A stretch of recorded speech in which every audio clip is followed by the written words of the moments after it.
number 2, and in typical week 2 fashion, holding up with tradition, there is a hurricane coming to Volusia County. I am Zach Dean. Yeah. This is Chris Boyle. Hurricane Dorian potentially going to hit us. By the time this airs tomorrow, it could be so far off it's not going to touch us, or we could all be evacuating the West Coast. So I guess we'll find out. And we'll find out if there are going to be games. We put a call into the county earlier today. So it was on the docket. There was discussion about it. But as of now, football is still set to go on Friday night, although we do have a lot of teams on bye this week. Oh, yeah, no kidding. A lot of teams on bye, a lot of good teams on bye. Before we get into the week 2 slate, last week, you were at the game of the week, and obviously you're an early contender for game of the year where DeLand narrowly escaped with a win. It looked like there was going to be a running clock at one point, and then all of a sudden it's a close game, and Mainland's 35 yards away from winning. Yeah, they really got a great opportunity. They converted a 4th and 28 to get themselves into field goal range. Was this a Florida-Miami game? Was there pass interference? Yeah, there was no pass interference, just Romello Dotson uncovering over the middle. Great run after catch, had the first down. They wanted to run a quick play to the sideline, get about 5 more yards, is what Scott Wilson said. They want to get about 5 more yards, get out of bounds, make it a little bit easier for their kicker, Ethan Getman, to hit a 42-yarder instead of a 47-yarder. Instead, they got a penalty. They got a guy on the field late. They were called for an illegal shift, and that set them back and forced them to, in addition with the time and the yards, it forced them to throw a Hail Mary. It was intercepted in the end zone. 21-18 the final. Great win for DeLand. They've won the last 2 in the series now. They have retaken the #1 spot in the Fab 5, and they're just outside the top 10 in 8A. I think they personally should be there, considering their 2 wins are against Wekiva in the Kickoff Classic. I think you have to factor that in, another top 10 team, and they've beaten a Mainland team that's still in the top 10 in 6A. You were at that game. I was at the Seabreeze, Spruce Creek disaster. Good week for Marvin. Great week for Spruce Creek and Marvin Scott. He ran for 4 touchdowns, and then 12 hours later committed to Nebraska. And for Seabreeze, I was at this game. I was not completely bummed about Seabreeze leading this game, because for the first time in a while, I felt like they actually had some vision and some pieces on offense that could actually, down the road, once they start getting the hang of it, could actually put some points on the board. And I feel like for the past 2 or 3 years, that team has been so reliant on defense. I thought I came away somewhat encouraged, although the score was 63-8, and Pat Brown wasn't encouraged. Right.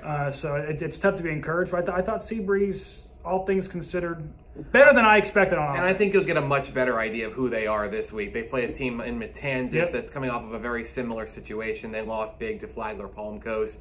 Game that was a running clock game at halftime. They didn't quit, though. Tristan Williams went for 100 yards and 2 touchdowns on the ground. They had an interception return for a touchdown as well. Matanzas definitely wanted to show something well in that game. They came away with, they came out and had a couple of highlight reel plays.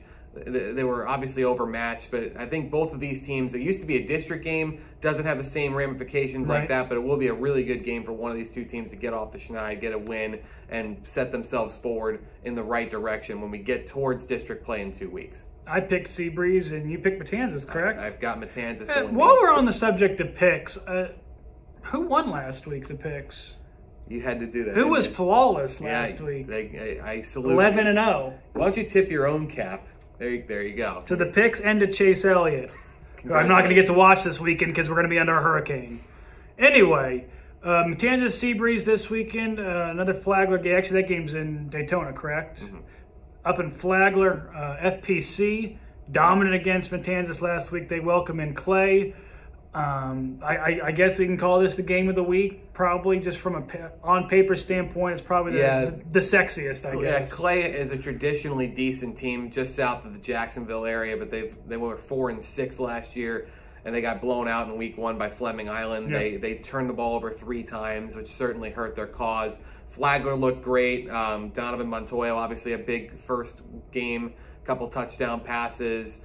Preston Roberts had 2 touchdown passes as well. We mentioned the potential explosiveness of that offense, given the experience back, given the quality of the talent around those guys, given the offensive line, the physicality that they play with. If they can avoid those penalties that really cost them last year, if they can avoid the holding calls and the silly penalties, they're going to be able to run the ball, throw the ball. They should have a lot of different ways to hurt you. As far as Clay, the best opportunity they're going to have offensively sounds like it's going to be Alquarius Ray, 210-pound running back, 903 yards and 8 touchdowns as a freshman last year. So it's definitely a physical kind of presence for them and will be a good test for that linebacking core.